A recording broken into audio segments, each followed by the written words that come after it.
The following podcast has been brought to you by Audible.com. Sign up now using the URL audibletrial.com/TTV to get a free audiobook of your choosing. We recommend Brick by Brick, How LEGO Rewrote the Rules of Innovation and Conquered the Global Toy Industry. You may recognize this as one of the sources we use in our show, Bionicle Autopsy. Remember, that's audibletrial.com/TTV. Enjoy the show. Hello everybody, and welcome to another exciting video. Now of note, I'm not exactly sure where this video is going to end up getting released, but it's been noticed on the channel that we've recently had a bit of a content drought of sorts. We've taken a break, catching up with some stuff, taking a breather after the crazy month that was October. But we are back today with a vengeance. Today we have an interview with a very interesting person about a very interesting project in the Bionicle community, and this is going to be pretty great.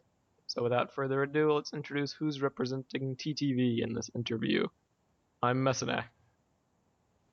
I'm LJ. I'm Kahi. And with us today is our special guest. Introduce yourself, good sir.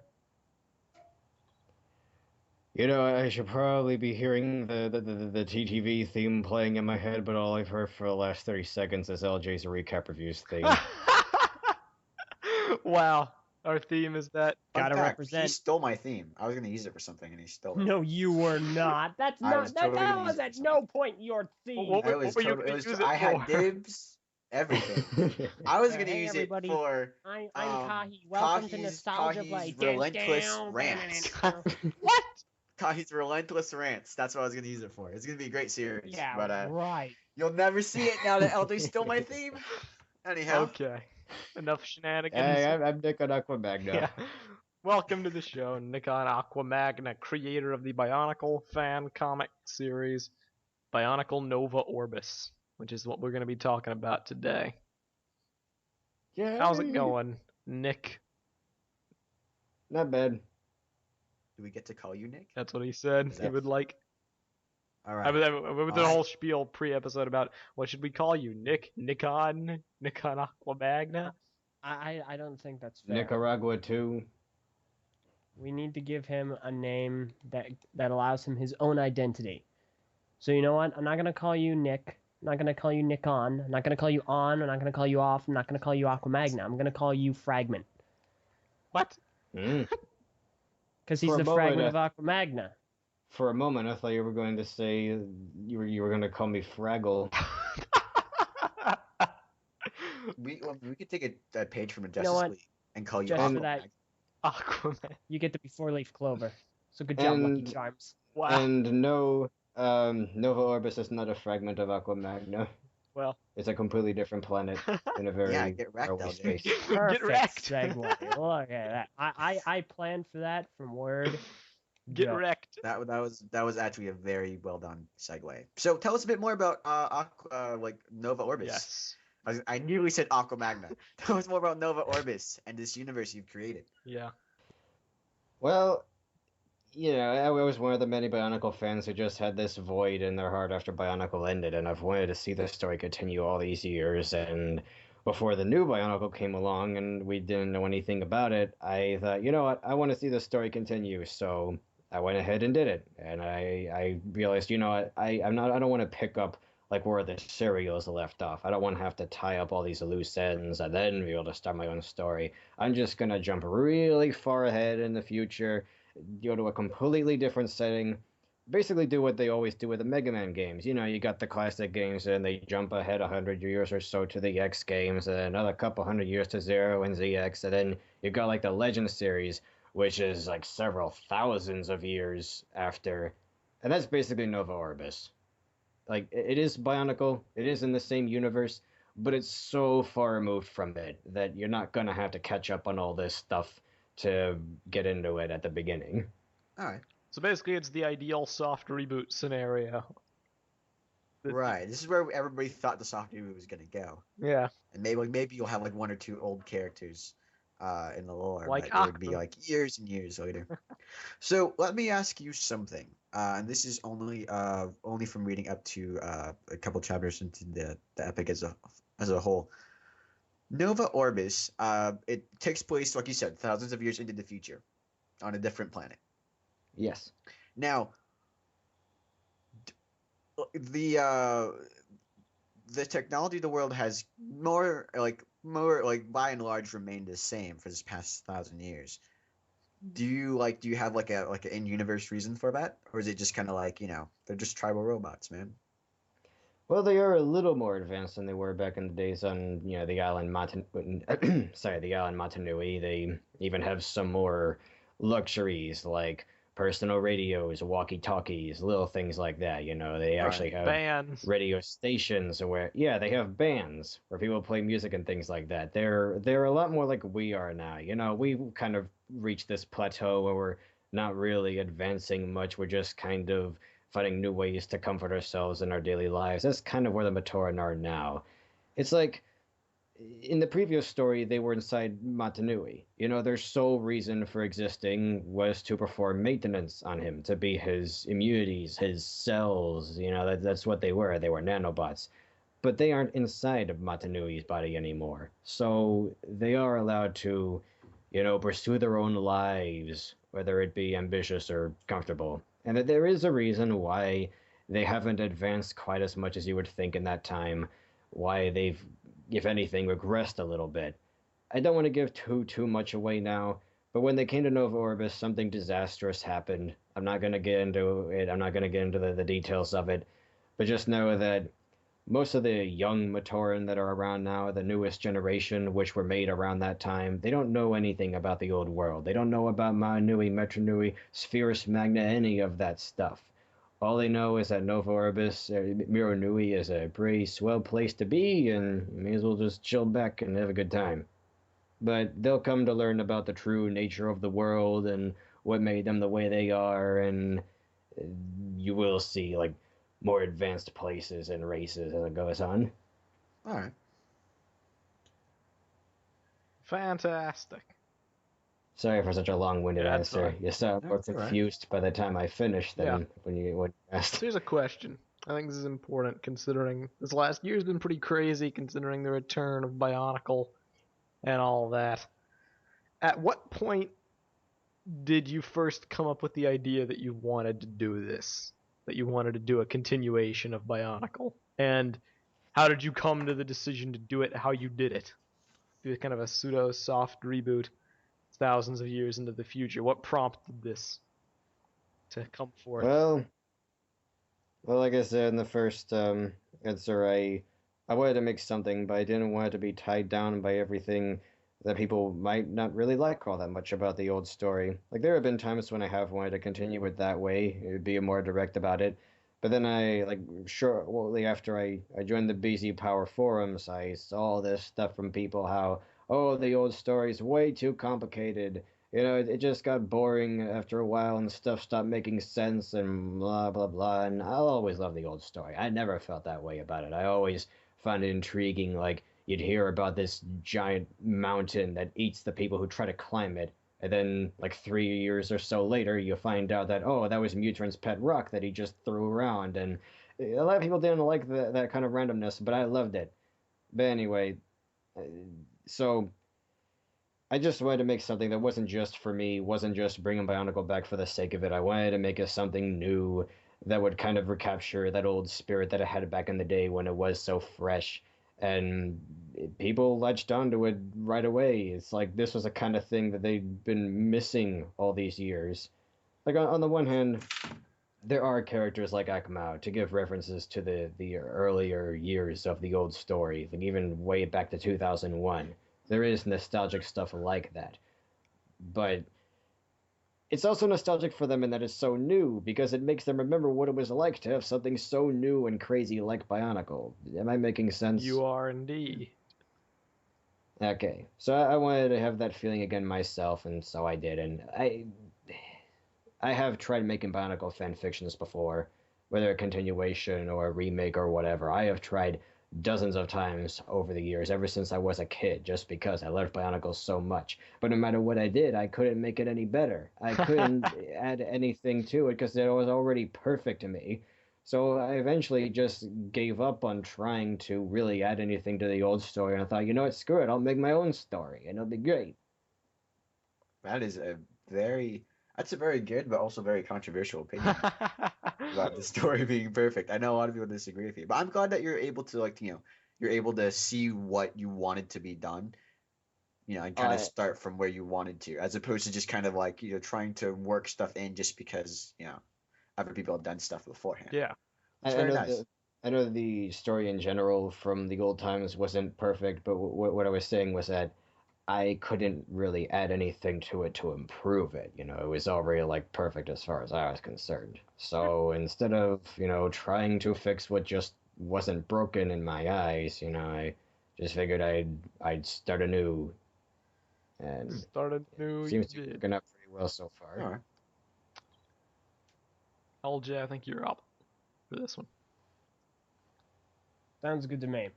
All right, speaking of the story, which we're going to branch off of, in regards to the old story, how hard was it trying to come up with ways to introduce elements and characters from the old story into the new story without ruining the soft reboot atmosphere? It wasn't that hard at all, actually. It started with a Taraga, which some people term legacy characters. I like that. It's. I didn't come up with it, but it's just very. It sounds very fun. Anyway, uh, yeah, I thought, okay, I want to have at least a few characters from the old stories, and people will recognize this as the old Bionicle. And I thought, well, I have a new generation of Matoran who is like, even their biology is different than it used to be. They don't have all the pistons and whatnot sticking out of their sides anymore.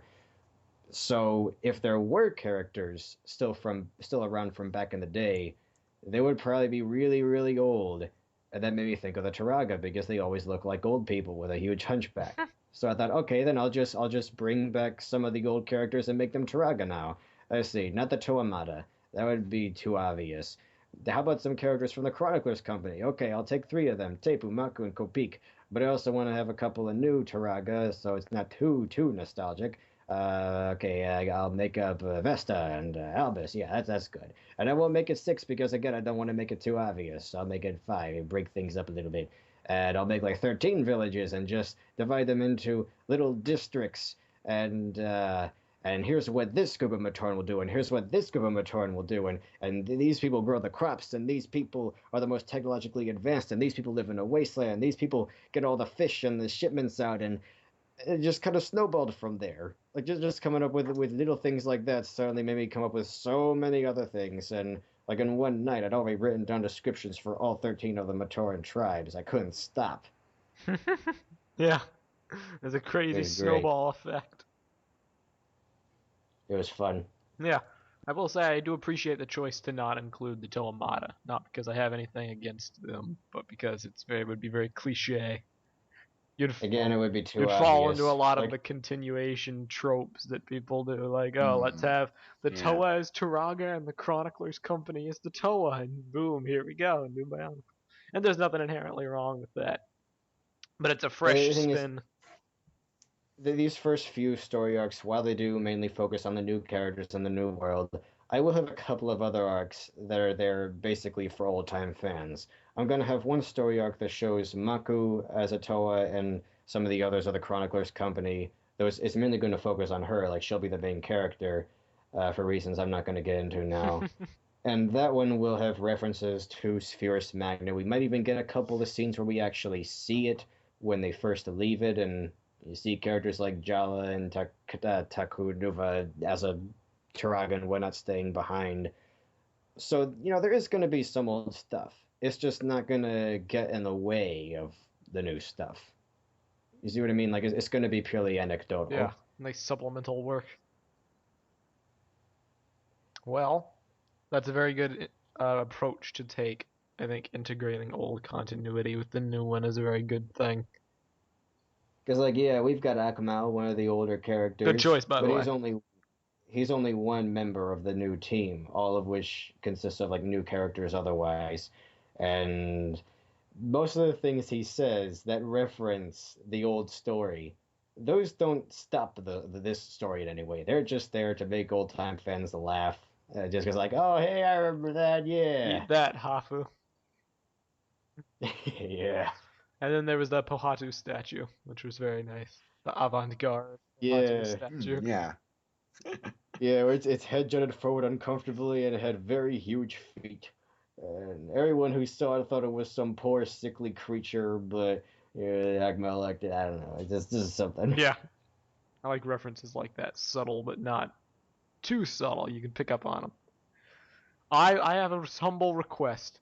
I request that you incorporate the true heroes of the old storyline into the new no. story. Don't Forget do it. Do not people pay like any attention to what he's Akmu about and the to say. Chroniclers Company. I want the Voyatorin.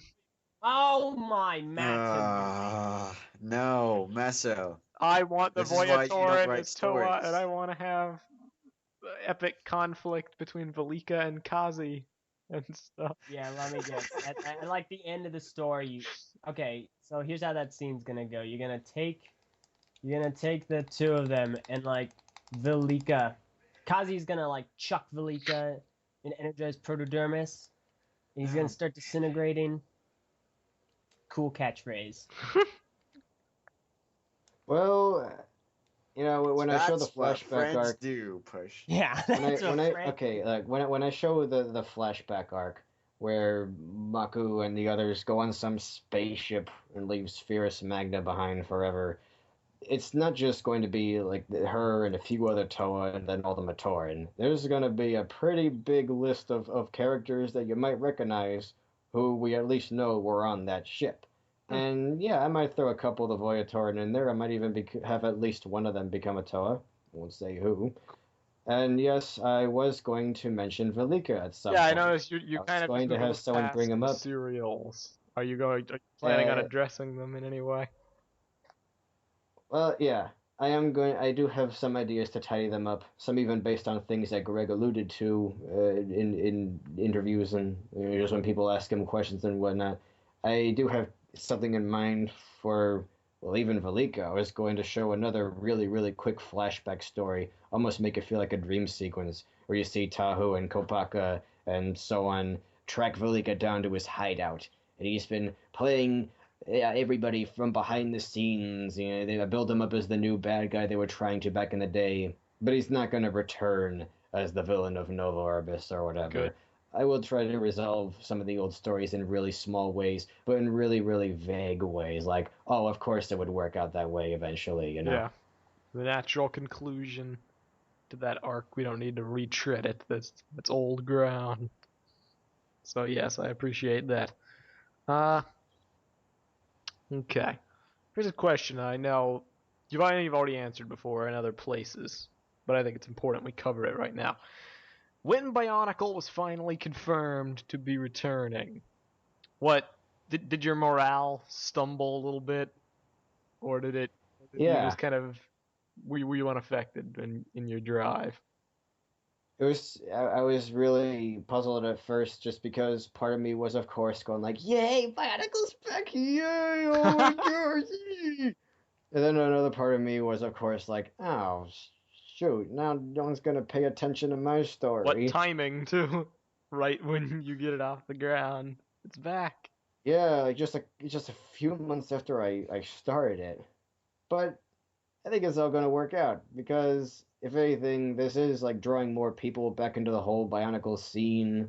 And I think a few people will come back to BC Power who left over the years.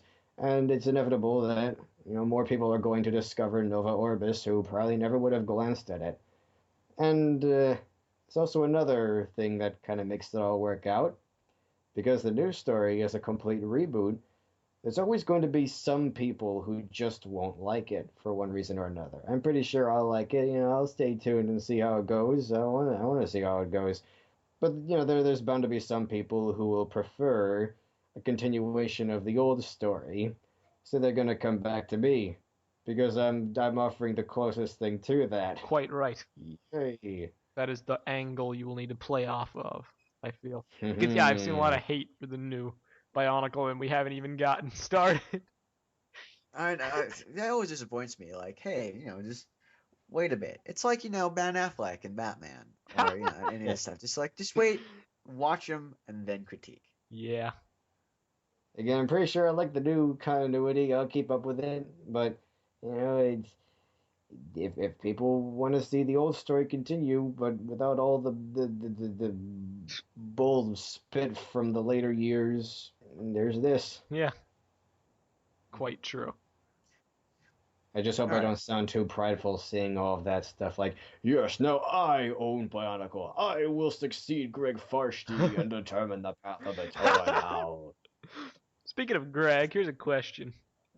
I know a lot of people criticize his writing style because what he does, he's said as much in the past, he doesn't necessarily plan out everything in advance. He kind of goes with the flow.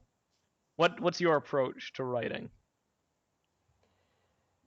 It's basically the same. I mean, what the things he said, I don't think it's completely true, or at least the way it comes across to people, because they planned from the beginning for Mount Nui to be a giant robot and for the island to be covering his face. Stuff like that, they planned from day one.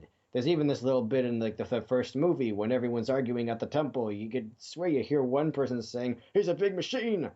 So it's not like they didn't plan this stuff like they were just winging it the entire time. They just stretched it out as long as they could. Son. Well, I that approach- was the story team. However, not what. Well, I guess when people talk about Greg's run, they're talking about like stuff like his serials and stuff that he had more direct control over.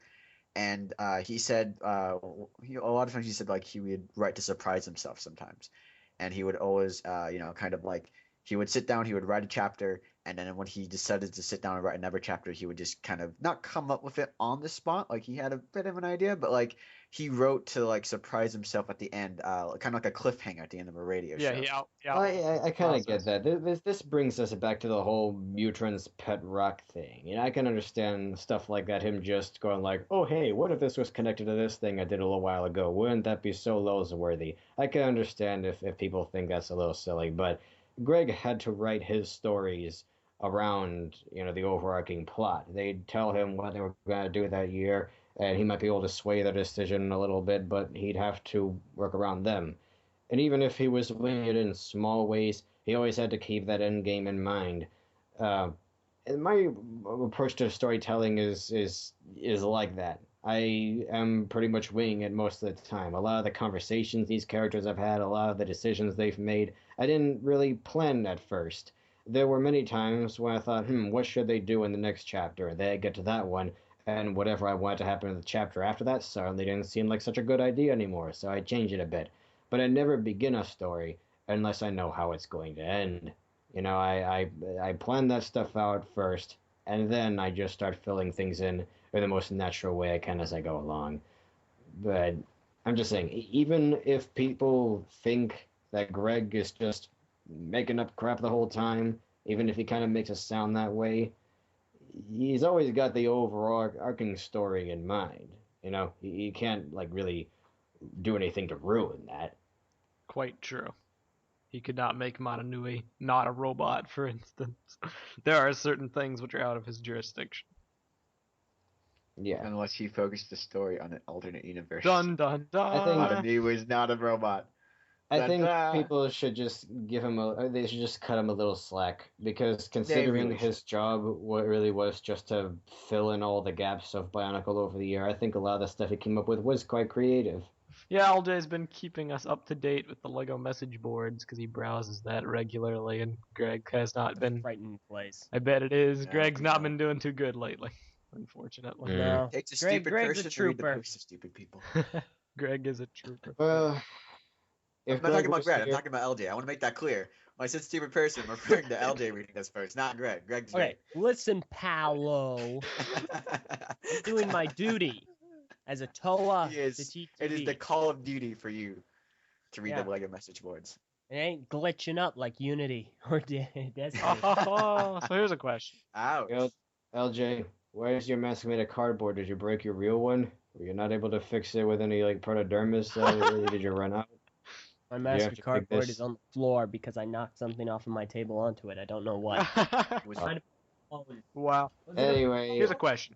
if Greg was here, I would give him a hug. I tell him that everything's okay. Everything's People gonna be still okay. love him. He might be a shaker, man. You never know. You might be like, all right, cool. I just want to So people are shakers, not huggers. You always got to be like, you know. All right, wait, So here's a question. we still love you, Greg. Speaking of planning things out ahead, the question which is looming over this entire story: did you always plan for Tinius to be the chronicler, or Tinius, whatever his name is? However you pronounce it, yeah. Tinius. 10 years. Tinius. Did you plan for him to be a Toa in the Toa Novus, or was he always supposed to be the chronicler? I Because he got the short end of the stick. all right, look, you guys are going to be the first ones to know. I am still considering the possibility of Tenyus becoming a Toa someday. I'm not Maybe the a first member of person to this know you Toa put it in team. the description for the chapter. Oh, all right. Well, yeah, okay. Tenyus is going to make a fine Toa of Earth someday, but now it's not the time for that. I mean, when I realized, wait a second, there's not enough Nova Stones for everybody. Okay, so I have to. Okay, actually, no. I never planned for Tenyus to be one of the Toa Novas. I always planned for him to just kind of help Kalar out of that situation because I needed him to run into somebody there. I don't know, something. It just felt right to include Tenyus in the story at the time that I introduced him. But as the story went on, I realized, oh geez, he's becoming way too close to these guys. He's going to be too important. I can't just drop him out of the story now. Yeah, and you have 7 characters. So he ended up accompanying the Toa longer. And yeah, at the time it sounded like a good idea. Okay, 7 of these Toa to match like the 7 Toa Miro, but I don't know. For some reason, it didn't feel right to make Tenyus a Toa at the time. I guess part of me thought it would make too many of these Toa characters to keep up with at once. They wouldn't really have much of a strong connection to anyone on the inside. Any of the Matoran. Trux is busy with his stuff. Banhi's got her stuff to tend to. I don't know. It was a very hard decision to make. But in the end, I liked the idea of Tenyus becoming a chronicler, just because he's kind of an out-of-place Matoran. He's one of the skinniest on a Matoran. Well, he's not really a strong guy. Yeah. But it was also because, and I point this out in the story itself, I have Kalar bring this up. Aren't Toa of Earth and Toa of Stone basically the same thing? Yeah, there's a lot of controversy over those. So if I do have Tenyus become a Toa someday, it will be on a team that does not have its own Toa of Earth. It's Stone. Yeah. It was very brutal the way it went down. They were like, sorry, Tinius. Sorry, man. You got left out in the cold. Kind of. I mean, he seemed pretty happy at the time to not have to go risking his life anymore. He's like, "Are you guys kidding? I don't want to. I'm happy to go back to my quiet office life." Yeah. Well, okay. I think we should temporarily move out of the realm of story and concept discussions and more into presentation and artwork. I was just going to say, I've been waiting to do this question for a while. So you go. Yeah. Well, okay. Here's my thing. I have some questions about the presentation as a whole. First off, what you have a kind of a unique. Well, I'm not sure entirely unique, but a lot of people when they wrote stuff like this or when they did stuff like this, what they would do is that they would make an epic and post it in the epics forum and like maybe attach a couple, a photo or two to it. And you have decided to take the kind of the opposite route, which I think is really interesting. I like the concept, and do like a bunch of images, like an image with text overlaid into it, and like pictures scattered throughout this kind of image you put on DeviantArt and the other forums. What made you decide to do this and put it in a comics form as opposed to like make it like an epic and put it in that form? Which coincidentally LJ also did one time with a story of his. He did the exact same thing. In fact, no, I did the same thing too. I kind of think I pioneered that concept because like I asked Holly Husky that back when I was on BZ Power. God, he's exasperated. Kai, it was my story. Fight for the lazy life. Yeah, when was it? When did you put that out? 2011. Yeah, 2009. I made a epic called it's 2010. Wait. I made an epic called Kahi Gavaki. No, it might not have been 2011. It might have been 2010. Well, all I know is, well, I came up with mine independently of yours, so don't give me any of this pioneer crap. I'm not giving No, you any of I this thing, pioneered but the I'm just concept. saying I Come on. probably more than The likely idea's been did around for it. a But long this time. isn't about us, Kahi. This Yes. is about Okay. Go. NickonAquaMagna, okay? I'm saying you brought up a factually incorrect statement. I had to I correct. brought up a factually sound statement. It is not sound. I just Okay. proved you It wrong. is sound. I am Anyhow. making sounds. Are you saying that the sounds are not? Okay, you know what? Answer the question. You're getting the TTV experience, Nick. I've forgotten what the question was. The question was, why'd you decide to make a comic-like epic instead of an epic? Okay, comics is just what I do. I've been making comics almost every day for years and years and years. It's all I ever do. I'm hoping to publish a comic, at least online, in the next few years or so. Not Bionicle related, of course. I would go to jail.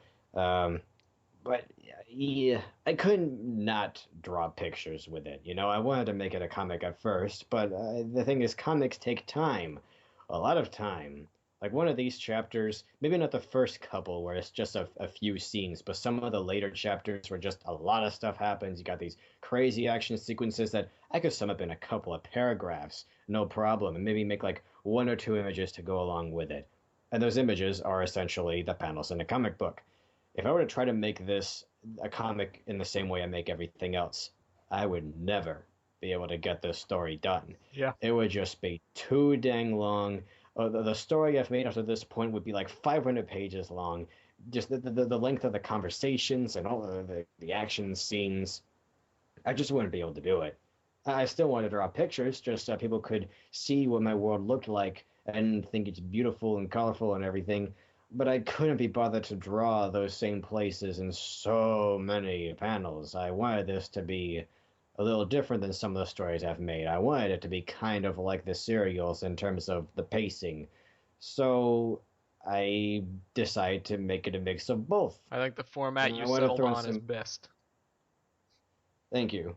Because, yeah, here I'm able to describe certain things without having to devote an entire page to a flashback or a character's in a monologue or something like that. I can just open up a few panels. And because of that, it only takes a few days to make one of these chapters if I get going at a really good pace. I could have the next chapter read on the same day that I upload the previous one, and then draw the illustrations the next day and then color them, and there you go, there's another chapter. It's just that this ended up being the best format for me because it's the least time consuming. I had a little trouble getting off the ground at first just because I was getting used to the whole style and it ended up taking a little longer than I intended for it to. It was kind of getting in the way of other things. But after a while, I found a really good pace and I just kept going with it. And I should have this first arc wrapped up in the next few weeks. Excellent. Definitely by the end of the year. Hmm. So this was just the format that was best for me. It's the one that will make it possible for people to see how this story eventually ends, because I won't take 10 years chewing through it and not having time to do anything else. Right. All right. Well, let me. All right. That was kind of a lead up to my next question. And sorry, Elder, you're gonna have to wait if you have a question in mind. But Sorry. Have that's you- Fine. have you gotten a lot of like comments or stuff about the? I love the art style that you have, but the one thing I see a lot is like the outlines and I don't know how you say it, the line art itself, the kind of like the waviness of it. Have you gotten like a lot of comments or people talking about that in your thing Not recently? concerning Nova Orbis. I have gotten those comments a lot over the years, because for a time I would just color something in, and then I would maybe apply a lighting effect, and the lines would be really, really scratchy because they were drawn with a pencil, and you just can't really rub that out very well. So some of my comics had very bright, glowing, scratchy lines for a while that were really hard to look at most of the time. I can't even look at some of my older works now without wanting to puke. And thankfully, someone showed me that on Photoshop there are certain ways to dull the lines. And yeah, if you look at certain panels here and there that are particularly bright, you might notice some of the lines are kind of white or just a little scratchy. But I think it's mostly taken care of by now. If you mean the way the lines aren't perfectly straight, how the characters look kind of squishy all the time, I think that kind of works in the story's favor because these characters are more organic than they were back in the day. They have a higher percentage of organs and tissue and things like that. I wouldn't go so far as to say it's like a Transformers animated kind of style. Um, it's definitely not like the new Bionicle style. I still try to throw some details in there. Right. I just try to give it a certain flow. Yeah. I No, don't really know how else to say it. the way the thing is structured and the But way the well, concepts look is very very nice. The one thing that just kind of caught me off guard is like just the line width and like how it was interchanged throughout a lot of it. Like at some points it seems to be there and then like not there and then there again. And the width seems to oh, well, vary that's considering because faction. some of these. I see what you're getting at now. Okay, I'm sorry. But a moment ago, I thought you were just talking about um, how rough some of the lines were, because while that's mostly been taken care of, it's always going to be a problem. And no one's Right. come to me about it since it was something that people would bring. No, I see what you're saying now. Yeah, some of the lines do look a lot thicker in certain panels. That's because on the paper, those panels were actually very, very small. But once I colored them and everything, they look so nice. I'm like, you know what? No, this needs to have a little more focus. I'll spread out a bit. I'll enlarge it, and I'll have it be like, this is a really important scene, so look at it. And I understand it can be a little jarring going from one panel to the next, and suddenly the lines are like 10 times as thick as in the previous one. I just try to, I don't know. When I draw these on paper, I usually use up 2 or 3 sheets, and I was going to be for that, and it ends up being kind of random. But once I've actually drawn the illustrations, they don't quite turn out the way I envision them in my head. So that's why they often end up being different sizes and whatnot. I'm sorry for getting so rambly about all this stuff. It's really hard to explain. No, that's all right. Tell us a bit about your process then, because you said before that like you parts of this you do on pencil, but I mean the colors are very clearly digital. Like I don't believe you can get this kind of like fidelity from Right. like colored pencils or stuff like this. So how do you Someday translate I what you have in front of figure you screen? someday I figure I'm going to have to use a drawing tablet, or at least I'm going to have to I'm going to have to learn how to use one. But for some reason, it just doesn't feel right for me. I don't like lightly brushing a stylus across a metal screen. I love the feeling of pushing the pencil down on the paper and like leaving your mark, and it's like, ugh!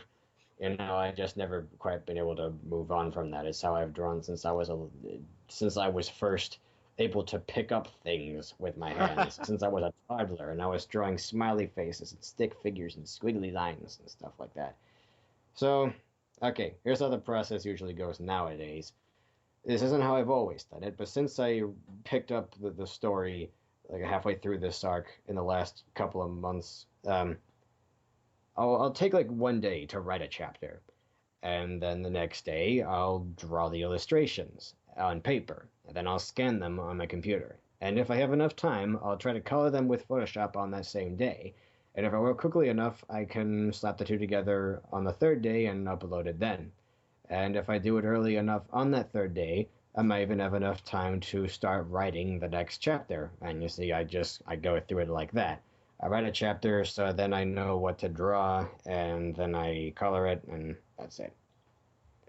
I Okay. use Photoshop to color these, and I know it might not seem ideal because the lines still end up kind of messy, and some people might not think that the lines and the colors go very well together because it's like kind of traditional, but kind of digital, but kind of sort of not maybe really. Right.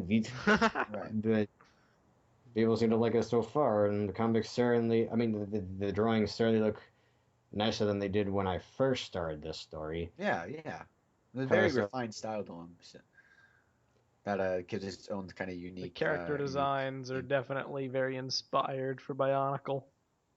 Very unique. Do it, you when you take them into Photoshop, do you do you color it like directly on canvas? Do you do something to the line art first and kind of like separate it and color underneath it?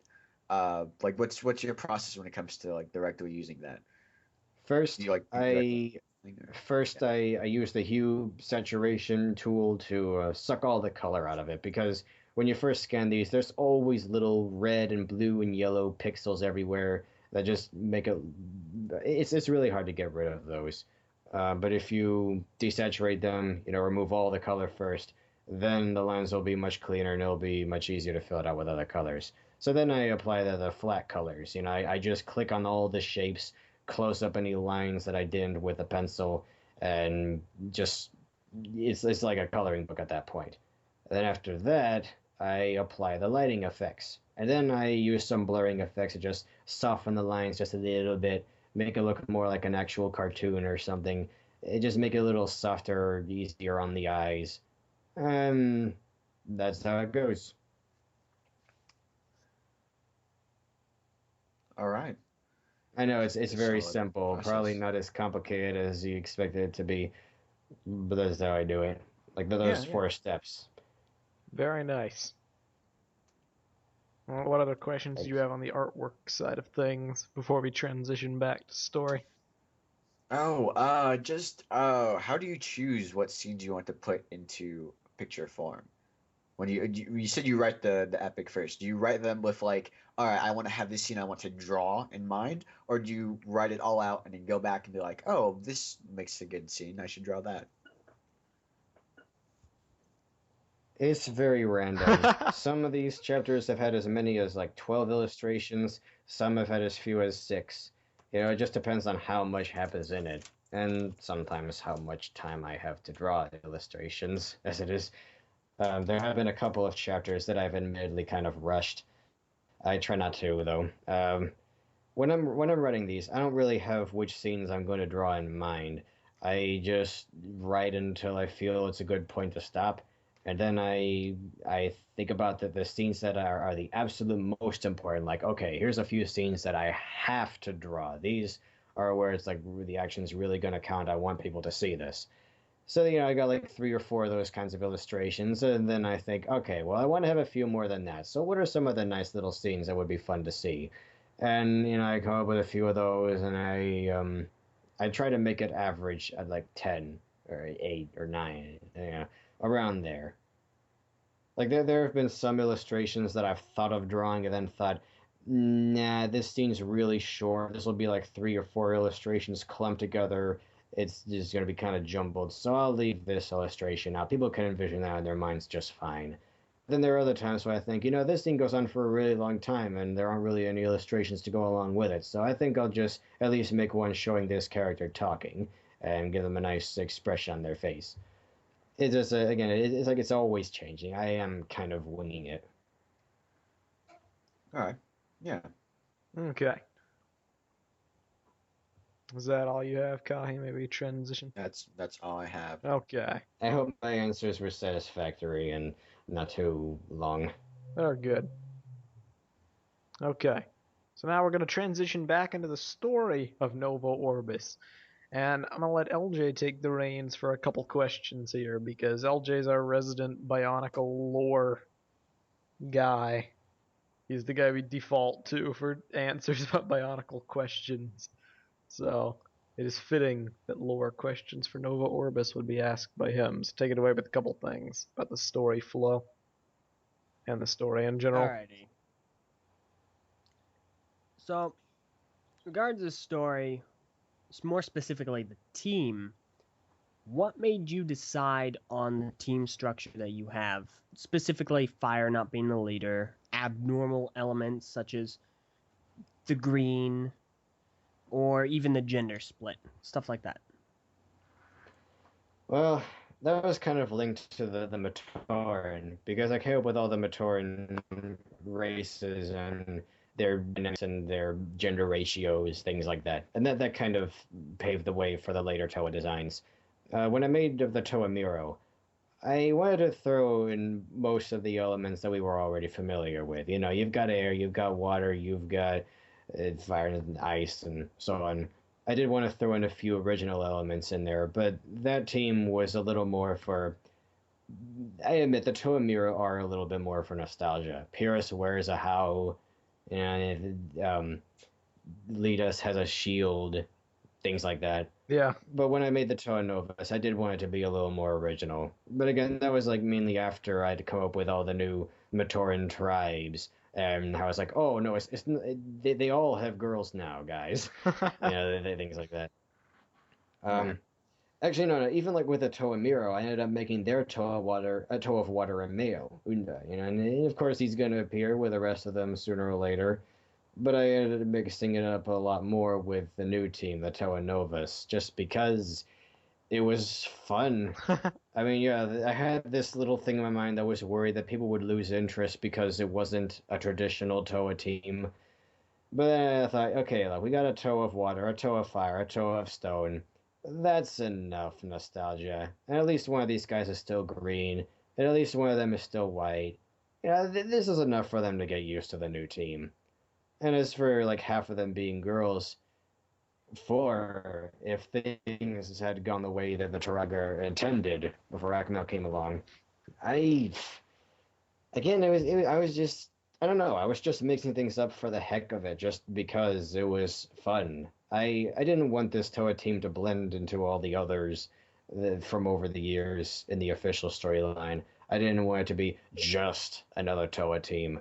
I wanted it to stand out. I wanted it to be, well, you get what I'm saying. I just wanted it to be more personal. My Toa team, the way I wanted them to be, just because.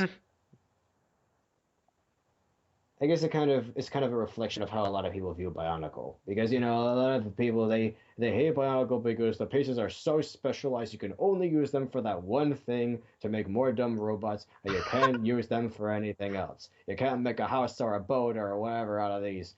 I'm like, okay, whatever. So I kind of had that mindset when I was making the new characters. I didn't just want to do things the same old way they'd always been done, or try to make it too nostalgic just to draw in old fans. I wanted to I just figured there's no reason people won't like a toe of psionics or a toe of jungle or a toe of lightning. There's no reason people shouldn't like this new team. So I just went for it. And in the end, I think it's worked out great because these characters, they seem to fit together really well. They all seem to have their own little roles. Some people have pointed out some things that I didn't even really consider at first. Okay, half of the Toe have old masks, half of them have new masks. Half of them are elements that we're used to, half of them are elements that we haven't seen before in, a full-fledged, front-focused Toa team. And, of course, half of them are girls. So with this team, I really was just trying. I'm not even sure I was trying to mix things up. I was just doing whatever random stuff I wanted to. all I was just came together very nicely. Yeah, thanks. Again, I didn't really have any profound reason for it. I was just doing whatever I felt like, and that can spell disaster for any story when someone doesn't really know when to put a lid on it and just does whatever they want. But again, I think it worked out well. I don't know. What do you guys personally think of this Toa team? Do you think I went a little far? Honestly, if it was just going to be a retread of old story and like the tropes of old Toa teams, I probably would not care at all. I guess another part of it is I admit that at the time that I was coming up with this team, I was kind of going on this high where I just couldn't stand how a lot of guys make writing female characters competently seem like the hardest thing in the world. Like you could swear they never known any women in their life. It's like, don't you guys have mothers? Don't you guys have friends who are girls? Don't you guys know anyone in your family, anyone you've ever known who is a female who is just kind of cool? I've known a lot of really cool women in my life. I've had a lot of really cool female role models in my life. And I so I had no problem with having three girl characters instead of just the usual Toe of Water. I wasn't really trying to make any kind of statement with it. I guess I was just trying to show people that it's not that hard.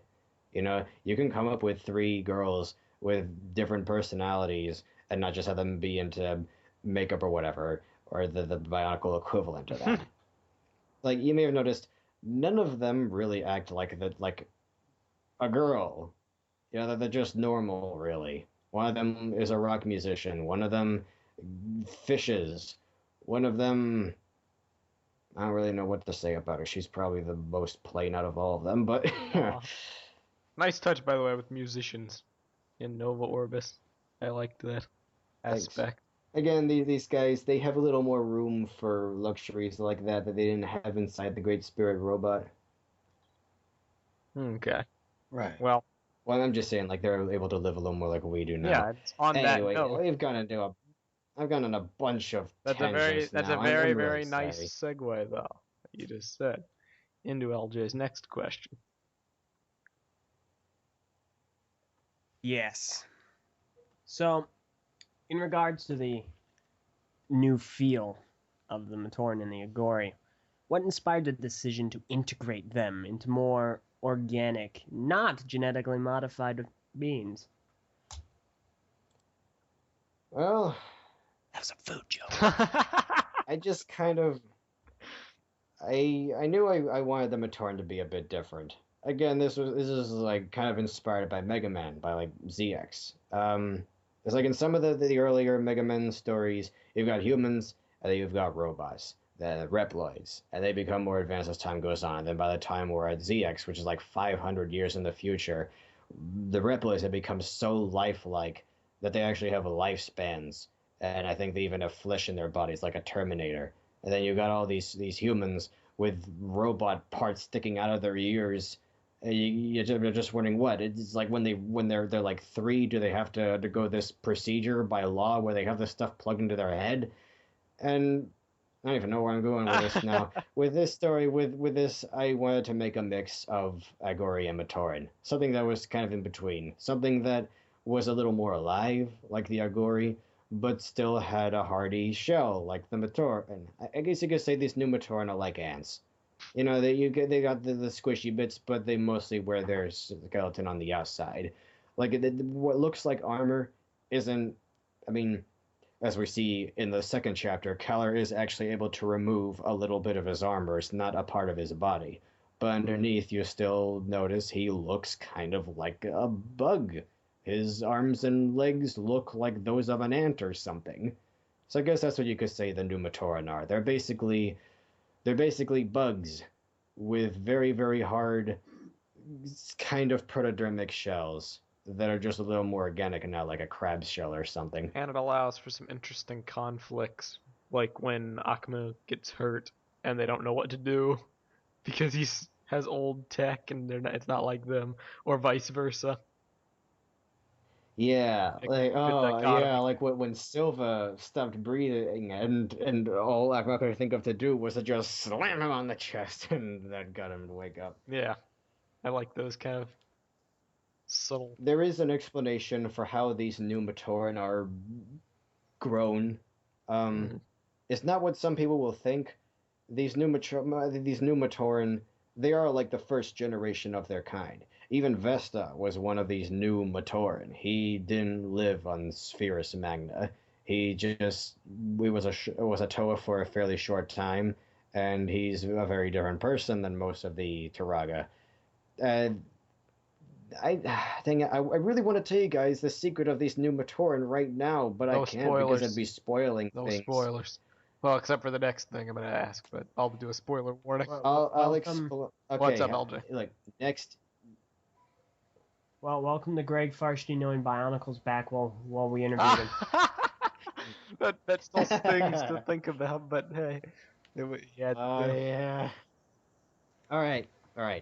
Next year, there's going to be a good explanation for why the Matoran are the way they are, why they are so different from old Matoran, how the Agori play into their biology, why there don't seem to be any Agori with them.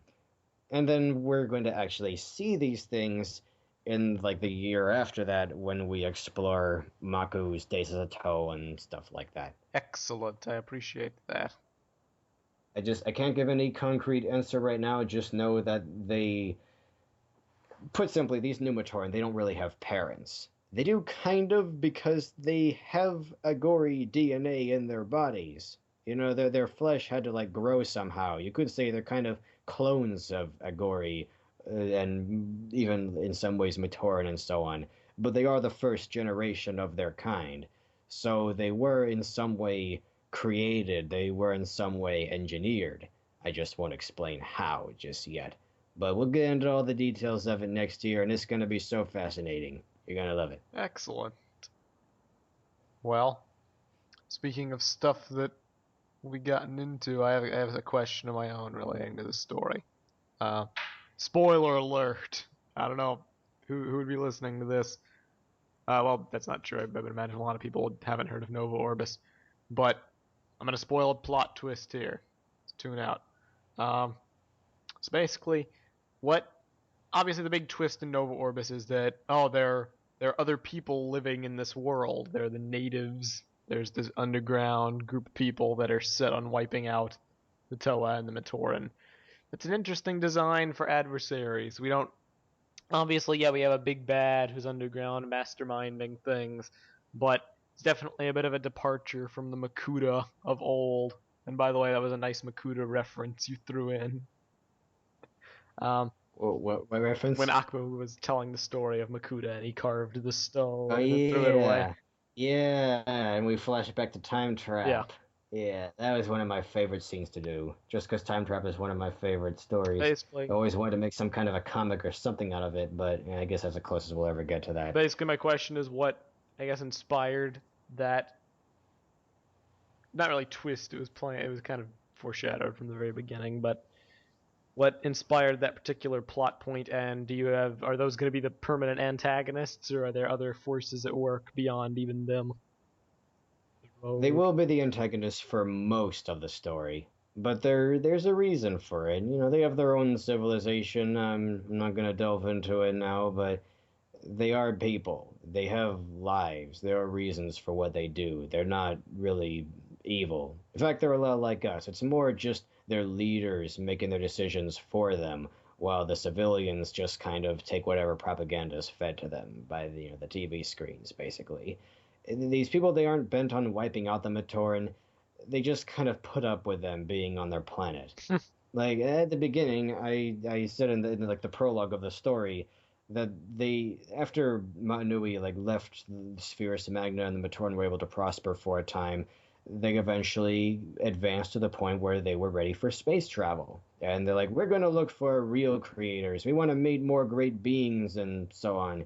And somehow they were able to retrieve memories of a lot of worlds that Ma'anui visited and studied during the 100,000 years after Spherus Magna originally exploded. So they see some of these worlds. They're like, let's go look at these. Let's go see what these worlds are like. And so they did. One of those worlds was Nova Orbis. And for some reason, they haven't left. Yep. And that's the big thing. If there are people on this planet who don't want them there, if this isn't their world, if they can't colonize or whatever, why don't they just leave? Whatever happened to their spaceship? That is indeed the $1 million question. It'll all be revealed in Maku's story in the 3rd year. So I'm sorry, but you guys are going to have to wait a while for that, but Darn. it'll all fly by. Well, that brings me into my next question, and then probably not going to end, but we can start wrapping things up. Without spoiling anything, of course, what do you have planned for the future of Nova Orbis, and how long do you think it's going to be running? Well, I have several story arcs, but a lot of them are the kind that could be summed up in half a year. Sort of mini arcs, like how we had an arc for the Borak Cow and then one for the Rakshi and the Mask of Light. They're not all going to be entire year longs, because otherwise I would be at this for way too long. I think 5 years, maybe a little more than that, depending on how big the final story ends up being. It could be as little as 4 years. Again, it all just depends on how big some of these stories end up being. But I do have a good concrete idea of how many story arcs I want to have. There's even going to be a Bionicles race. I'm sorry, not Bionicles.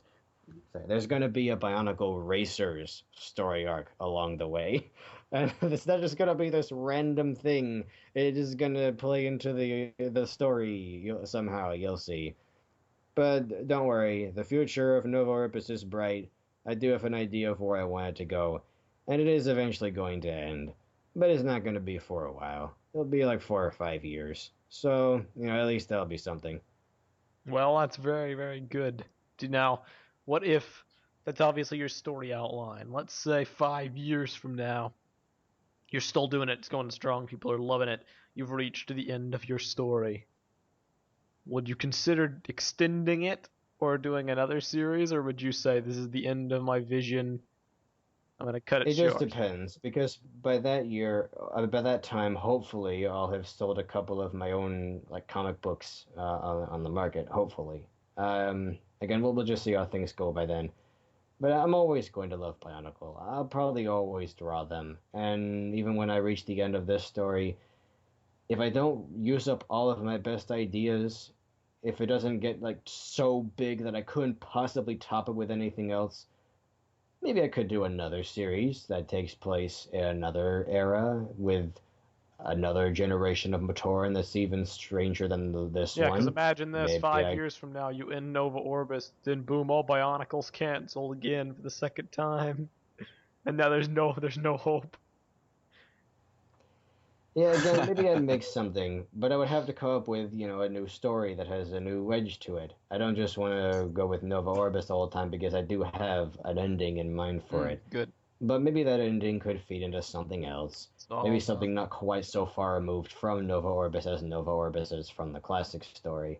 We'll Well, it's see. good to know when to end something and not drag it on. So that's good you have an ending in mind. No, this is always good. Kai, you and LJ Sometimes need to get to you work let it on go. your Bionicle Continuation. I need a fun fact. I started it and I was like, I'm gonna write it this month. And guess what? I did not end up You doing. did not end up It's writing freaking anything this month. Yeah. Oh, it's been such It's a like busy it's month. like Greg said when you guys interviewed him. He didn't really plan for 2005 at all. He didn't really want that story in there. I don't really have any stories like that, and I don't have any executives telling me that I have to. I'm just gonna go at this at my own pace, and it's gonna be for the best. Right. And like it's better when you're not like when you're doing it on your own. You don't have like I mean you have a personal deadline.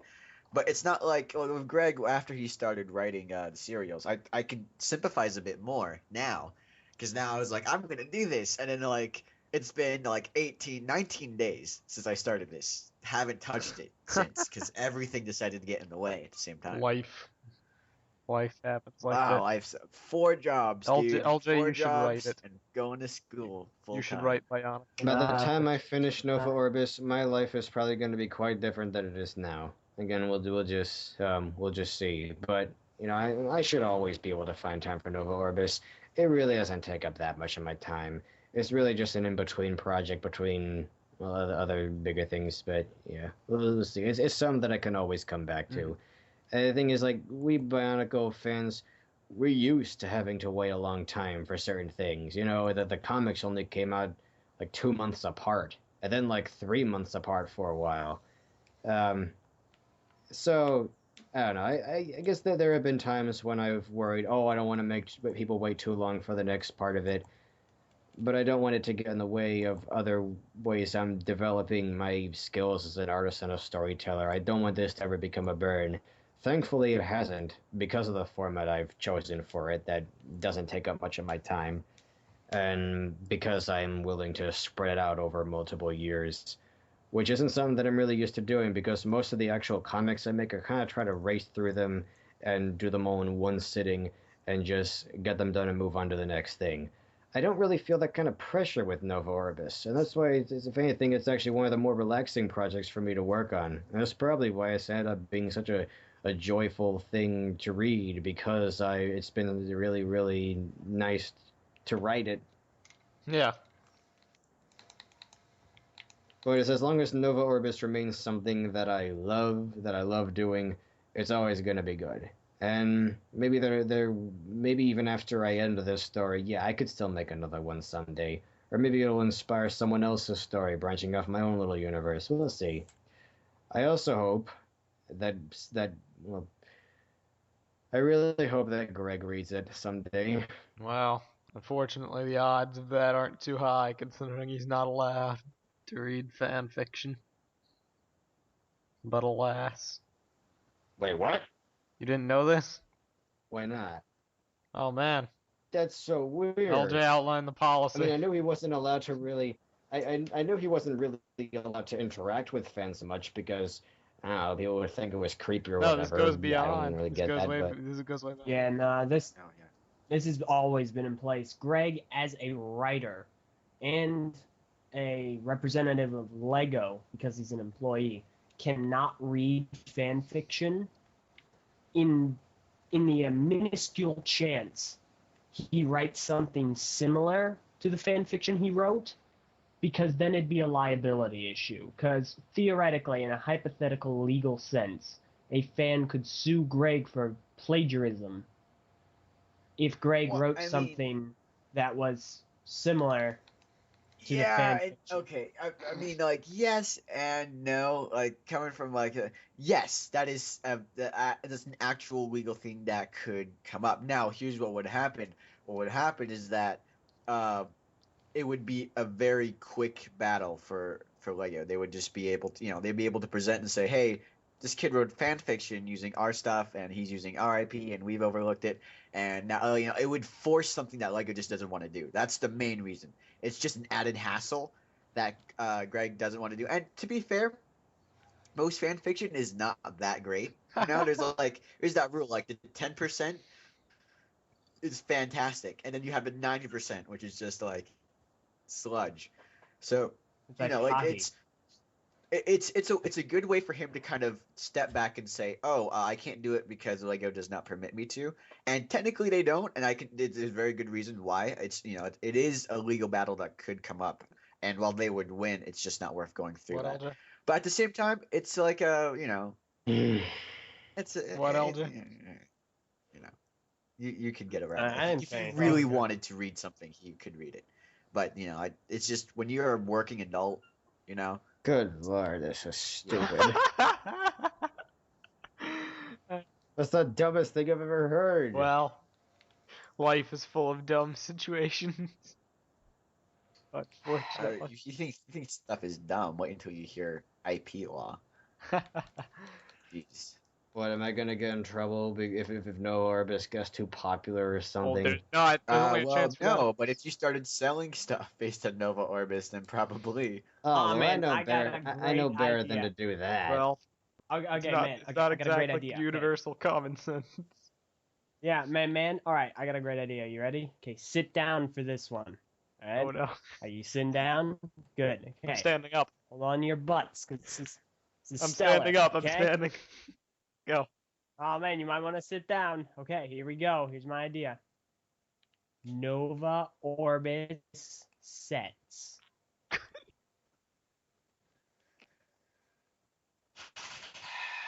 I know, right? Isn't that just Let's- amazing? Let's like pull the pin. Let's pull the pin in this discussion now before it starts another thing in the comments. Okay. I have made But some it's Nova actually Orbis hilarious. mocks. I am making some mocks based on my characters. And I actually know somebody who has a 3D printer who's going to make certain pieces so I can make my own Toa Caller toy. Of course, I'm not going to sell it. It's just going to be for me. But Yeah, I mean, dude, IP law is just such a mess of stuff. It's so outdated, and law just takes forever to catch up with technology. So stuff like fan fictions and that kind of thing didn't really start until the internet. Because if you wrote a fan story about Star Trek, before the internet, you're going to show it to, right? Maybe your friends or maybe people at the Star Trek club at your school. That was mostly it. But then, like, when the internet started, then you started even posting stuff online. So now companies are cutting this weird thing where, like, they don't want to ruin the goodwill that the fans have. They just want to have fun with what they've made. At the same time, they kind of have to protect their intellectual property. So it's such a mess. okay, I get it. I get it all. It's just dang. It's a lot, Well, man. I'm sorry to end this interview on a Well- sad note. if Greg doesn't ever read my story, I guess I'll just have to hope that he would have enjoyed it on some level, like I enjoyed his writing. But yeah, whatever. Mm-hmm. All right, well, it's all fine. The world is still a happy place. Let us begin to wrap this up. I'd like to thank you for coming on today to answer our questions, and hopefully this interview will get your project some extra exposure. because it Thank is you. very Again, good. I really hope I certainly- haven't been annoying on this interview because all these answers they ended up being really long. I didn't really actually answer a lot of your questions. I just started rambling about whatever the heck I felt Hey, like. there's a lot of stuff to talk about. Sorry. It's okay. That was kind I of... just hope I managed to keep it interesting. Yeah, it's very interesting. It's very ambitious. I hope it doesn't fall apart. I hope you keep it up and keep the quality consistent, because that would be great if this could continue for many years to come. Not I'm certain that it can, that it most likely will. There's not really anything coming up that would get in the way of it. So don't worry. There's going to be Nova Orbis for years to come. Well, that's fantastic. Kahi, LJ, do you guys have any closing comments or extra questions you'd like to ask before we end this? Just one, only, actually. only letting Kahi go first. That's my only. All right, nice. As you wish. You mentioned before you said you've been doing a lot of comics. Like you like to draw a lot and you like to do that kind of thing.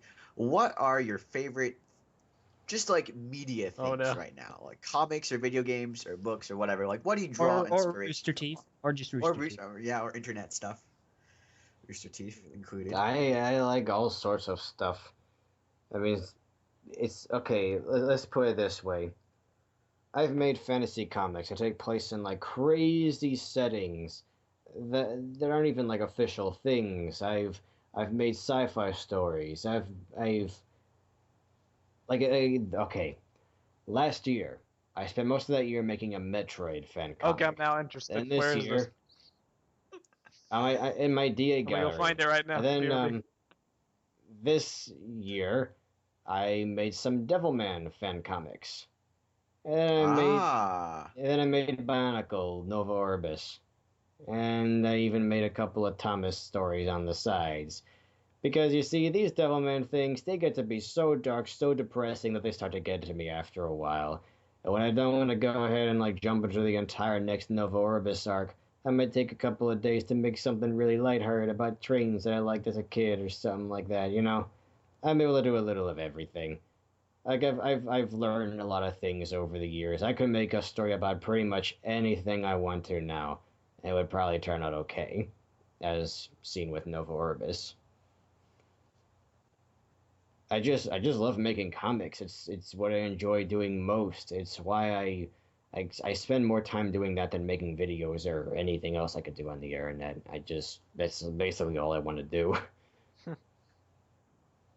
Well, that's very nice. But yeah, I guess, okay, to really answer Kai's question, I like everything, as long as it's a good story. Some people are only into things that happen in real life, like World War II movies. Some people only like sci-fi. Some people only really like fantasy. I like a little of everything. Like I've learned that there are some stories where you could have completely different settings and races and everything, but it's still essentially the same story as what you would find in a completely different genre, just given a different coat of paint, just, dressed up differently. Right. It's recycled in space. That's what the trope's called, It's like Yeah, like, Avatar. you- It's you- Pocahontas you- in like, space. Well, I don't even mean that. I mean, like, you could have a story that, say, a teacher would like, about a man who gets caught up in World War II, he gets sent to a concentration camp, he gets separated from his family, he gets separated from, say, his daughter or something. They both make it through the end of the war. And then he's got to trek across the ruins of Germany to reunite with his family. Now, let's take a guy who lives on another planet. And let's say he kind of raises a Naga or something like that. I mean, a Lamia, a snake person or whatever. And then they end up getting separated because the people of his town drive the monster away. And then let's say he looked all over the planet for her as he got older, couldn't find her, so then he started looking at other planets and so on. And eventually leads him to this crazy place where there's lots of creatures like that. It's incredibly dangerous for a human like him. It's still the same story. It's just that a lot of people won't think of it that way because it's dressed up so differently, So with Nova Orbis, I just try to tell a good story, just dressed up with Bionicle stuff. So you said, you enjoy anything as long as it has a good story. Yep. I just love those Transformers movies. Am I right? Hmm? So you must love those Transformers movies, right? Fantastic. Dude, Not- those have some of the not best really. stories ever. Right? No, It's so no, no, detailed. I really so the felt for characters are so- Sam Witwicky. No, He no, was no, no, no. and his long struggle with his parents. And just Nope, his nope, parents. nope. okay. And like hot Megan Fox and his parents. Terrible. Such a trial. Such a trial. Like man in concentration camp in Germany, Sam Witwicky and his parents. It's like the same, it's the same story. Just Like you said. dressed up. Just dressed up a little differently. Okay. There, That's enough. Good lord, you didn't really believe in a word I said, did you? no, he's just. no. We're just- I totally believe. I'm just, making. We're just that. ending on a. Oh, we're ending oh, on a oh. comedic note. Yeah. I thought, Perfect I'm sorry. Ninjago I thought you ending, were everybody saying laugh at it. that this.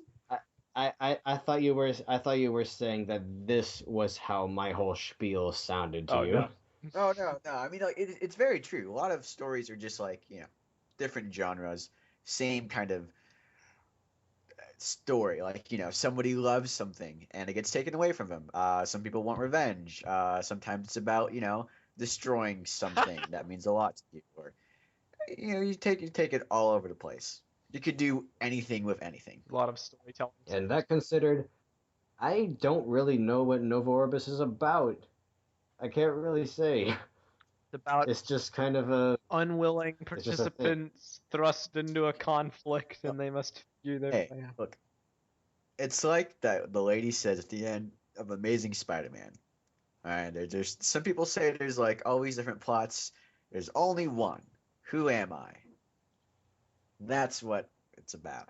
Yeah. Very Yeah. true. Okay. LJ, do you have anything else to add before we end this? It's good. Keep going. Read it. Very, very nice. Very summed up. Oh, such a critic. It's good. Such Very nice. a it. poetic writer. Good job. I mean me. Oh yeah, But by no, the way, you did you see the date for Fight for the Lazy Life to revive that controversy? It's May of which year again? 2010. I don't know when yours is posted. 2010. Crap, I don't know when mine was posted. The either. archives are gone. Ha. Yeah, the archives are like completely gone. I have no idea. I cannot check for you. So you'll just have to, to table this and see where it goes. have to take my word for it. That's what you're gonna have to do. No, dude, I totally wrote mine. Pioneer. Pioneer. If I didn't Okay, have your inspiration, how could you pioneer anything? No, we're not doing this. I am the Leif Erikson, the Columbus of this form of art. You're the Columbus, all right. You came way after everybody else did and just took the credit for it. That's what you are. Meso, what the heck are they talking What, about? what you're listening to is the end and beginning of every video we ever make. Kahi and LJ bicker, antics ensue.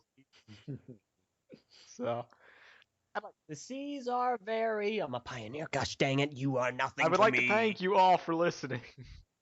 Indians, you were there first. That's what you. I'd like to thank you all for listening to this exciting interview. Please go check out Bionicle Nova Orbis by NickonAquaMagna. Yes, thank you for listening to me ramble on for 2 hours about my silly fan fiction. Hey, you're doing an admirable It's not thing. silly. Okay. Read it. Spread it. It's good. Keep it up. Read it. It's good. Thumb up.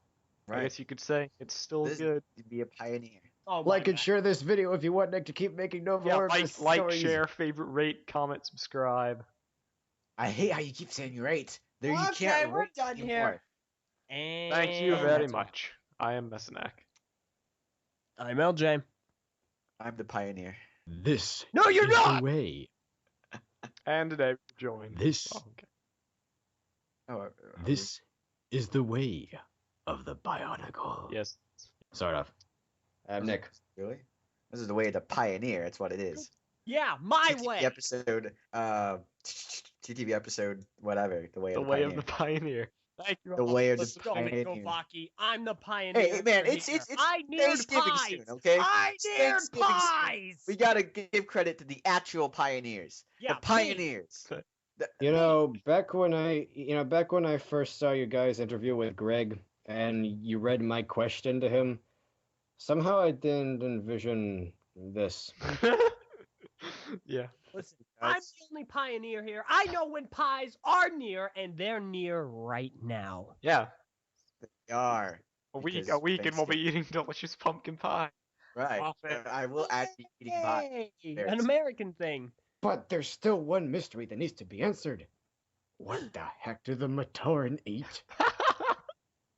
And that's a wrap. Goodbye, everybody. See you next time. The answer is fish. A lot of fish.